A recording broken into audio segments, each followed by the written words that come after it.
시작. 또 여호와를 찾아 그가 내 마음의 소원을 내게 이루어 주시리라. 아멘. 오늘 또 참 좋은 날입니다. 특별히 설 연휴 성스러운 주일 아침에 오늘도 변함없이 주님을 찬양하며 주님께 영광 돌리게 나오신 사랑교회 여러분들에게 주님의 크신 은혜와 은총과 축복이 함께하기를 소원합니다. 아멘. 우리 옆 사람과 한번 인사하십시다. 참 잘 오셨습니다. 반갑습니다. 음식 남았으면 조금 이따 예배 마치고 점심 먹으러 가겠습니다. 오늘 점심이 없거든요. 사람의 생각과 하나님의 생각은 좀 달라요. 설날이 되면 어렸을 때 부르던 노래가 생각이 납니다. 까치까치 설날은 어저께고요. 우리 설날은 오늘이래요. 요즘 젊은이들은 이런 노래가 있는지조차 모르고 설날이 무슨 날인지조차 모르고 삽니다. 이제 머지않아 우리나라도 점점 명절 같은 것은 아예 잊고 사는 때가 찾아올지도 모릅니다. 설날이나 추석 명절이 되면 많은 사람들이 고향을 방문합니다.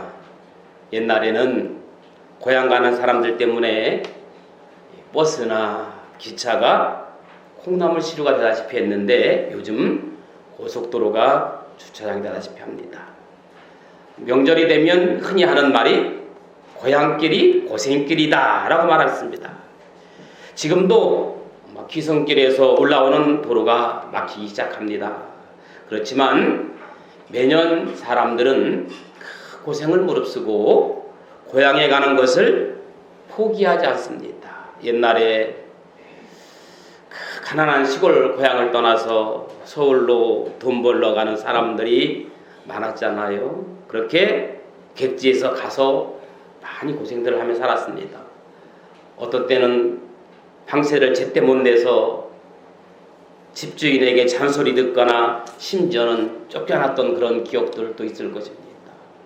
또 일하는 공장에서 밤늦게까지 너무 힘들게 일을 시키면서 월급 조금 월급을 받습니다. 또 어떤 때는 몇 달씩 밀려서 받고 그런 적이 있습니다.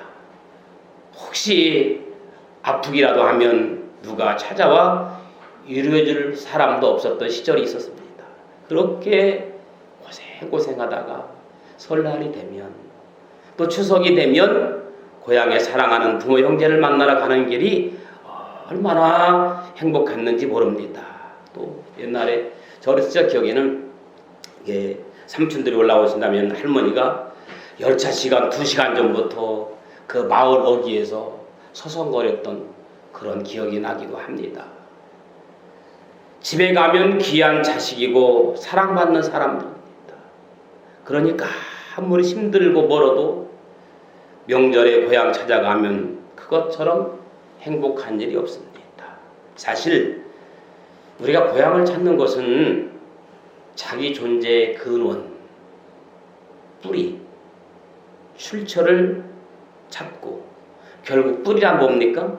따스했던 어머니의 품이며 또 그 모태, 언제부터인가 명절은 우리에게 그런 의미였었습니다. 그뿐 아니라 설은 새해를 맞는 큰 명절입니다. 여러 가지 음식을 차려놓고 또 조상들에게 감사 제사를 지내고 웃 어른들을 찾아가 세배드리고 그분들이 독담을 들었습니다.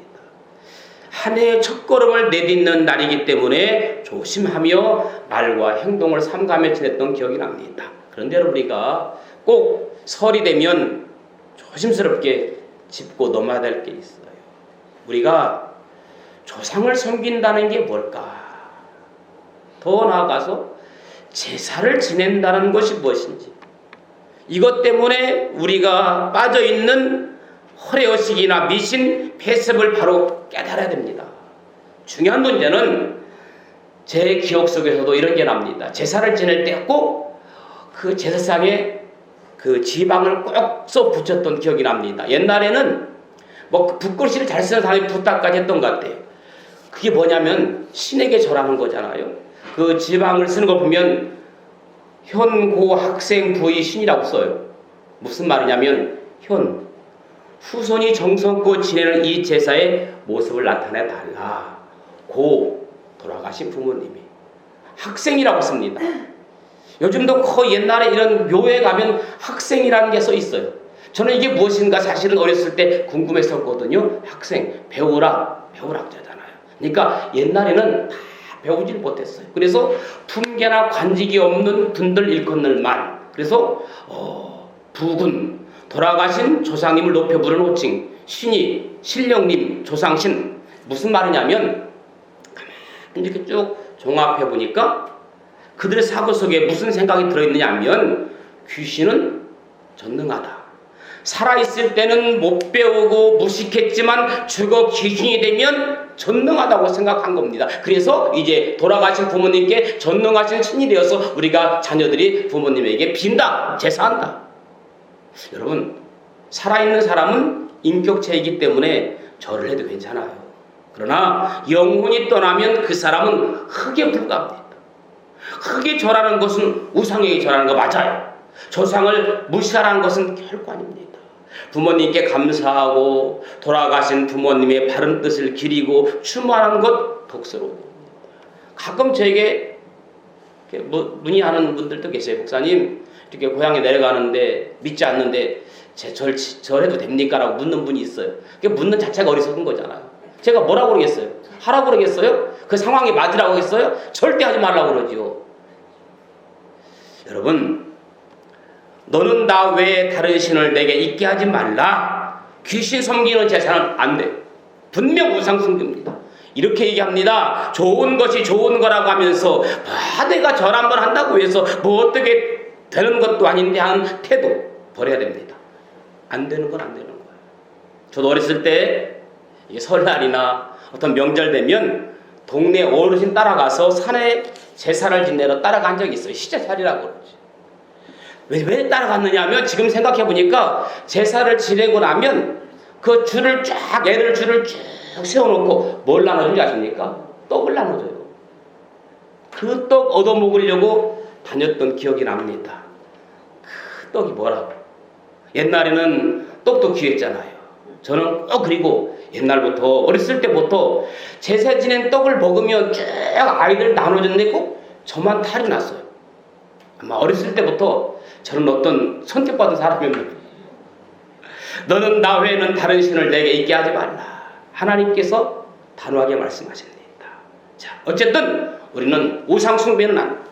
새해가 하나님의 은혜 가운데 시작되었고 출발했습니다. 그리고 우리 저마다 마음속에 새해를 바라면서 주 안에서 품는 소원들이 다 있습니다. 이 소원들이 좀 더 온전하게 풍성하게 이루어지시기를 주님으로 축복합니다. 오늘 시편 31편을 전체적으로 보면 어떤 내용이냐면 악인들이 잘되고 하나님 믿는 의인들이 어려워지는 듯 보이는 세상에서 어떻게 해야 하나님의 사람들의 소원이 이루어지는지를 말씀해 주고 있습니다. 무엇보다도 그리스도인들이 세상에서 잘되고 제대로 사는 일은 하나님의 지혜, 즉 말씀에 의지하며 사는 일에 달려있음을 말해주는 겁니다. 첫째는 선을 행하라. 아멘. 3절에 있는 말씀 한번 같이 읽어봅시다. 3절 시작.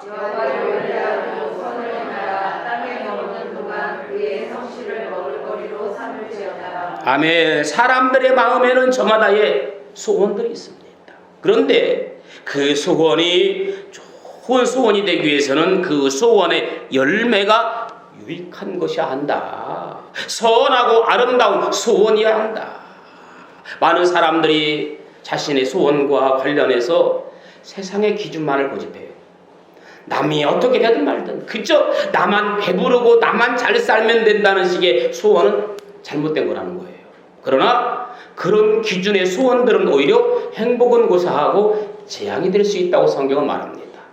그렇게 되지 않으려면 오늘 본문 3절에서 다윗이 말해주듯이 선을 행해야 한다. 할렐루야. 선.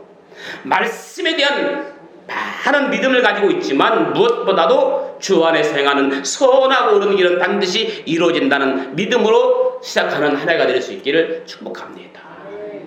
우리 가족이 불의한 욕망, 야망 멀리하고 하나님 말씀을 의지하는 선한 삶을 삶으로 아름다운 소원들 주 안에서 품은 꿈들이 이루어지시기를 축복합니다. 금년에는 더 선하고 아름답게 살아가십시다. 여러분, 예수 믿는 사람이 너무 악하게 살면 안 되잖아요. 예수 믿는 사람이 욕심포가 다닥다닥 붙어 있으면 안 되잖아요. 금년에는 선하고 아름답게 살아가리라. 그렇게 다짐하고 고백하는 하나가 되기를 축복해요. 두 번째는 4절에 있는 말씀 한번 읽읍시다. 시작. 할렐루야. 여호와를 기뻐하라. 여러분, 신앙생활의 본질은 여호와를 기뻐하는 겁니다. 여호와를 기뻐하라. 그가 내 마음의 소원을 내게 이루어 주시리로다. 여러분, 신앙생활의 첫걸음은 하나님을 기쁘게 하는 겁니다. 자, 그렇다면 하나님이 가장 기뻐하는 게 뭐예요? 예배입니다. 여호와를 기뻐하라. 하나님이 가장 기뻐하는 것이 예배다. 그러기 때문에 예배에 목숨 거는 거예요. 할렐루야. 이 만남의 기쁨이 바로 예배에서 나타납니다. 하나님 앞에 나와 만남의 기쁨으로 예배를 드리는 자는 그 삶에 반드시 신앙의 성숙과 기쁨이 나타납니다. 여러분, 예배의 기쁨 누린 자만이 알 수 있어요. 과거에는 예배의 기쁨, 감격이 넘쳐났습니다. 지금보다 과거가 더 그랬어요. 과거에는 교회가 더 부흥됐습니다.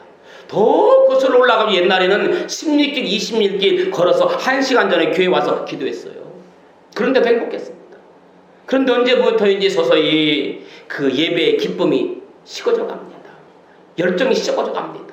설레이는 마음이 식어져 갑니다. 처음 예수 믿을 때는 정말 예수님의 사랑이 그립고 막 교회가 그립고 뛰어가고 싶고 빨리 만나고 싶었는데 지금은 서서히 그 감격이 서서히 사라져가고 있어요. 왜 그럴까요? 맛을 잃었기 때문에 그래요. 옛날에는 정말 꿀송이처럼 말씀이 달콤했는데 지금은 그게 그거라고 맛을 잃어가는 거죠. 맛만 있으면. 여러분, 이렇게 백화점 같은 데 가면 시식코너가 꼭 있잖아요. 왜 그거 시식코너 내놓는지 아십니까?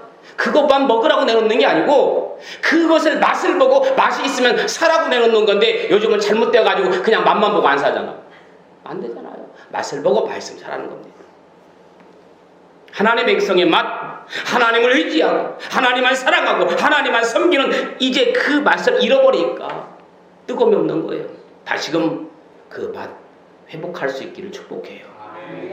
하나님도 좋고 돈도 좋고 하나님도 좋고 세상도 좋고 이것도 좋고 저것도 좋고 돈과식 서가숙처럼 말이에요. 그러면 예배에서 만남의 기쁨이 없어지는 거예요. 많은 사람들이 자기의 소원과 꿈을 위해 사람들에게 물어보고 세상 풍조만을 따라가려고 해요. 하나님께 물어보지 않아요. 사람들에게 물어봐요. 지인들에게 물어봐요. 선배에게 물어봐요. 교수님에게 물어봐요. 많은 사람들이 자기의 소원과 꿈을 사람들에게 물어보기 때문에 문제입니다.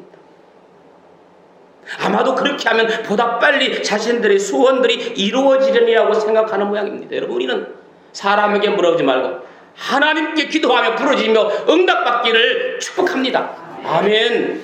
그랬으면 좋겠어요. 오늘 본문 4절의 다윗은 세상과 인간만을 좋아하는 것이 아니라 하나님을 기뻐해야만 그 소원이 이루어질 것이라고 말해줍니다. 하나님을 기뻐하고 그분의 말씀의 삶을 대안으로 삼고 살면 말씀은 우리에게 큰 지혜를 주어서 소원을 이루어지게 한다. 이것이 바로 소원이 제대로 이루어지는 거예요. 온전한 소원, 풍성한 삶. 이제 우리 모두가 올 한 해 여호와 하나님을 기쁘게 함으로 말미암아 여러분들의 소원이 이루어지기를 축복해요. 마지막 5절입니다. 5절 다 같이 한번 읽습니다. 시작.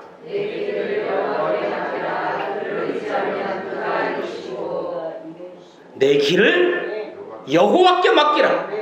베드로전서 5장 7절 8절에 있는 말씀 봐도 너희 염려를 다 주께 맡기라. 이는 그가 너희를 돌보심이라. 내 길, 우리의 인생길입니다. 앞으로 진행될 모든 일의 방향을 다 하나님의 인도하시에 내맡기는 것, 이것이 인생의 미래를 맡기는 거예요. 사업하는 분들은 사업의 길을, 배우는 사람들은 배움의 길을, 목회하는 저는 목회의 길을, 직장인들은 직장의 앞길을, 취업을 준비하는 사람들은 취업의 앞길을, 우리의 생각의 길을, 우리의 행위의 길을, 우리의 감정의 길을, 우리의 관계의 길, 우리의 시간의 길, 우리의 모든 것 여호와께 맡기라. 할렐루야. 눈을 들어 주를 보라. 내 모든 염려 주께 맡겨라. 슬플 때에 주의 얼굴 보라. 사랑의 주님 안식 주리라. 이자나 더 소원을 두고 가진 지혜가 여호와께 맡기는 거예요. 물론 소원을 두고 최선을 다해 노력하는 것 중요하죠. 그러나 그 일을 도모한 결과에 대해서는 겸손하게 하나님께 맡겨야 합니다. 여러분 끝까지 혼자서만 하려는 것 어리석은 거예요. 이 세상에 독불장군은 없고요. 이 세상에 혼자 살아갈 수가 없어요. 오죽했으면 합력하여 선을 이루라. 여러분 믿음 생활도 그런 것 같아요. 혼자 나만 믿음 생활 잘하면 된다. 그게 잘 안 돼요. 내가 힘들고 지칠 때 누군가 집사님이 도와주고 격려해줄 때 믿음 생활도 잘하는 것도 교회도 함께 어울리는 사람들이 있어야 돼. 할렐루야. 아멘. 하나님 없이 하는 일은 부분적으로 가능할지 몰라도 경우에 따라서는 그것이 물거품이 될 수도 있어요. 왜냐? 인간이 도모하는 일은 언제나 불안전하고 불확실하고 한계가 있기 때문에 여러분 사람에게는 한계가 있더라고요. 그리고 본문의 다윗은 하나님께 모든 것을 맡기라고 했어요. 설사 내가 잘할 수 있는 일이라 하더라도 겸손하게 하나님께 그 결과를 맡기는 일이 중요한 겁니다. 왜냐? 그분이 우리의 창조주 섭리주이시기 때문입니다. 예수님이 말씀하셨듯이 우리가 염려하고 걱정한다고 해서 되는 일에는 한계가 있습니다. 그리고 결말뿐만 아니라 시작과 과정까지도 하나님께 맡기는 자세가 중요합니다.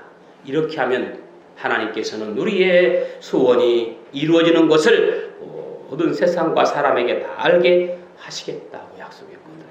오늘 예배를 드리는 우리 가족 모두는 금년에 한 모든 일의 전부를 하나님께 철저히 맡겨서 마음의 소원이 이루어지도록 해야 할 줄로 믿습니다. 이제 말씀을 맺습니다.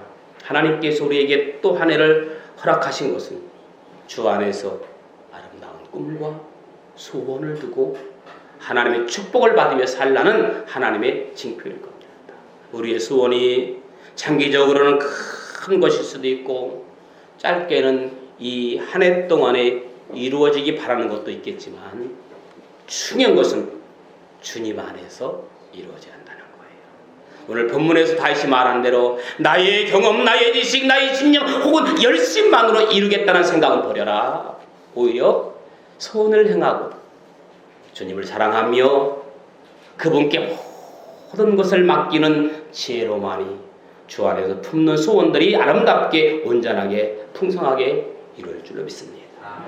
이 한 해 주님과 함께 소원과 비전을 나누고 그것을 아름답게 이루어나가는 온 가정 될 수 있기를 주의 이름으로 축복합니다.